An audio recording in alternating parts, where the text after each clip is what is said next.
Assalamualaikum warahmatullahi wabarakatuh. Hai, ketemu lagi dengan Miss In. Semoga anak-anak senantiasa dalam keadaan baik, sehat, dan selalu semangat. Baiklah, mari kita awali pembelajaran bahasa Indonesia kali ini dengan membaca basmalah. Bismillahirrahmanirrahim. Oke, anak-anak, tolong simak video berikut ini ya.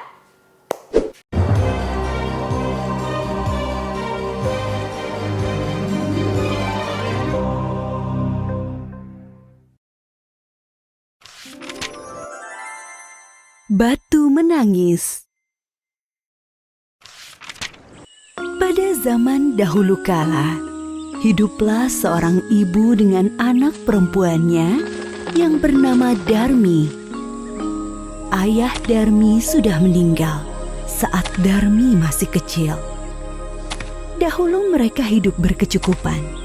Namun setelah ayahnya meninggal, ibu Darmi harus bekerja keras di ladang demi hidup mereka. Karena setiap hari bekerja di ladang, kulit ibu Darmi jadi kian gelap. Berat tubuhnya juga menyusut. Semua dilakukannya demi Darmi, putri satu-satunya. Namun apa yang dilakukan Darmi? Dia tidak mau membantu ibunya. Kerjanya setiap hari hanya berdandan. Dia juga enggan keluar rumah karena takut kulitnya jadi gelap seperti ibunya. Suatu hari, ibu Darmi hendak bekerja di ladang. Dia akan bekerja sampai sore, sebab musim panen sudah tiba. Ibu Darmi berkata pada Darmi, "Darmi, bisakah kamu memasak hari ini, nak? Ibu tidak bisa pulang siang ini karena harus menyelesaikan panen kita. Jika sudah selesai masak, maukah kamu mengantarnya ke ladang untuk ibu?" Darmi yang sedang menyisir rambutnya yang indah terkejut. "Tidak mau, Bu. Kalau aku masak, nanti rambutku bau tungku. Aku kan habis keramas. Lalu, kalau aku mengantar makanan ke ladang, kulitku jadi hitam. Aku kan habis luluran." Ibu Darmi hanya menggeleng-gelengkan kepala sedih. Di ladang, Ibu Darmi bekerja dengan keras. Dia mengumpulkan hasil panen. Besok, dia akan menjualnya ke pasar. Dia tidak memperdulikan perutnya yang lapar. Saat lelah, dia beristirahat sambil meminum air kendi yang dibawanya. Dia berdoa dalam hati, "Ya Tuhan, tolong kami. Ubahlah anakku. Lepaskan dia dari sifat malasnya." Setelah pulang dari ladang, Ibu Darmi pulang ke rumah. Betapa terkejutnya. Di sana tak ada makanan yang bisa dimakan. Darmi sama sekali tidak memasak. Darmi yang melihat ibunya pulang malah marah-marah. "Ibu ini kemana saja sih? Masa tidak ada makanan di rumah? Aku kan lapar. Seharian tidak makan." "Darmi, tadi ibu kan sudah menyuruhmu untuk memasak." "Aku tidak mau, Bu." Darmi meninggalkan ibunya yang kelaparan dan juga lelah. Keesokan harinya, Ibu Darmi sudah bersiap dengan hasil panennya. Dia akan pergi ke pasar. "Darmi, ikutlah ibu ke pasar, nak. Ibu membutuhkanmu untuk membawa hasil ladang kita." "Nggak mau, Bu. Nanti kulitku kotor. Apalagi pasar kan becek.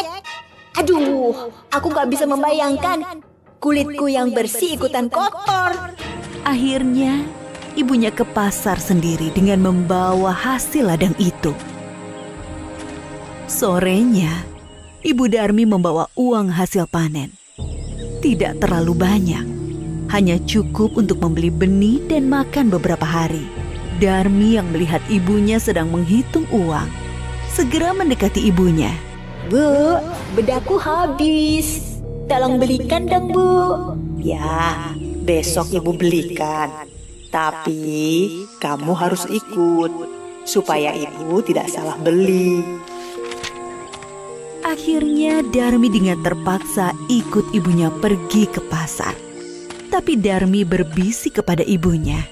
Bu, nanti kita jalannya jangan berdampingan. Ibu di belakangku saja. Kenapa, Darmi? Pokoknya ibu jalan di belakangku. Darmi sebenarnya malu berjalan bersama ibunya yang berkulit gelap dan wajah yang tak terawat. Tiba-tiba, di tengah jalan, ada seorang teman Darmi yang menghampiri dan bertanya, Hai Darmi, kamu mau kemana? Aku mau ke pasar. Teman Darmi melihat ibu Darmi dengan pandangan bertanya. Dia siapa Darmi? Ibumu ya? Darmi yang tak ingin temannya tahu jika dia punya ibu yang kotor dan jelek, segera menjawab. Oh, dia pembantuku.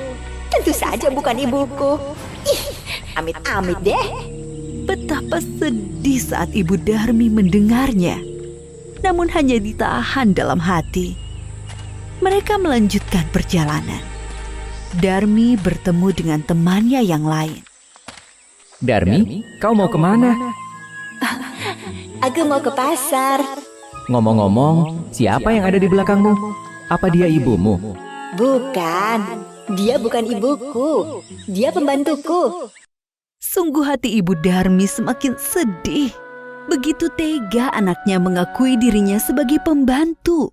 Namun sekuat tenaga dia berusaha menahannya. Sampailah Darmi dan ibunya di pintu pasar.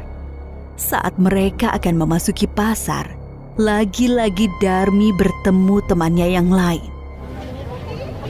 Darmi, tumben kamu pergi ke pasar. Siapa yang berjalan di belakangmu? Itu pembantuku.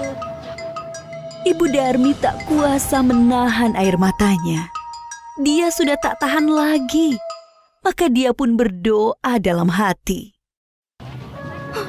Ya Tuhan, hamba sudah tidak kuat lagi dengan sikap anak hamba. Tolong kiranya Tuhan menghukumnya agar dia menjadi jera. Setelah Ibu Darmi selesai berdoa, tiba-tiba Darmi menjerit. Ibu! Tolong aku! Ada apa dengan kakiku? Kenapa tidak bisa digerakkan lagi? Sedikit demi sedikit Darmi menjadi batu. Ibu Darmi menangis pilu. Maafkan aku, Nak. Ini semua karena perlakuanmu terhadap ibu. Ampun, Bu! Ampun! Darmi tidak akan mengulanginya lagi.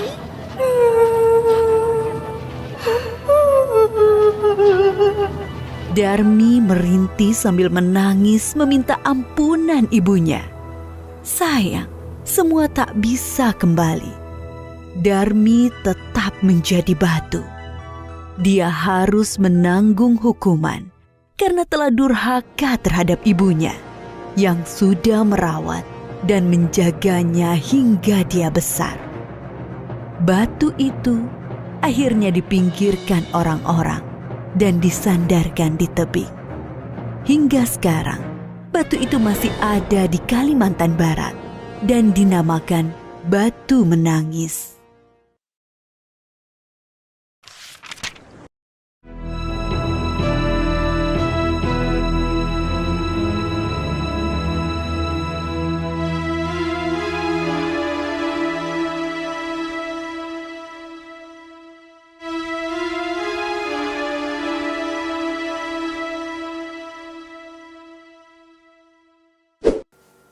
Gimana cerita barusan anak-anak? Pasti seru kan? Nah, hari ini kita akan belajar penokohan dalam teks fiksi. Apa saja yang perlu dipelajari kali ini? Ini dia. Baik, perhatikan ya. Pertama, tokoh teks fiksi. Apa yang disebut tokoh? Ya, tokoh adalah pemegang peran dalam sebuah cerita yang memiliki emosi, sifat, dan karakter tersendiri. Nah, fungsi tokoh ini adalah untuk membangun dan mengembangkan jalan cerita. Lalu bentuk tokoh itu apa saja, Miss? Tokoh itu dapat berupa manusia, hewan, tumbuhan, bahkan benda-benda. Oke, baiklah, mari kita tentukan tokoh-tokoh dalam cerita fiksi Batu Menangis. Sudah disimak ya tadi ya? Ayo, siapa yang tahu? Yaps, tepat sekali. Darmi dan Ibu Darmi. Kedua tokoh ini apakah memiliki perbedaan karakter atau sifat? Betul, ada perbedaan karakter. Dan inilah yang dapat membangun suasana dan konflik cerita. Nah, itulah yang disebut dengan watak tokoh. Kira-kira bagaimana watak tokoh dalam cerita Batu Menangis ya? Bagaimana pula cara mengidentifikasi tokoh dalam cerita tersebut? Baik, mari kita diskusikan kembali pada kegiatan tatap muka melalui Zoom Cloud Meeting esok hari. Oke? Semangat, sampai bertemu besok. Mari kita akhiri pembelajaran hari ini dengan membaca hamdalah bersama-sama. Alhamdulillahirabbil alamin. Wassalamualaikum warahmatullahi wabarakatuh.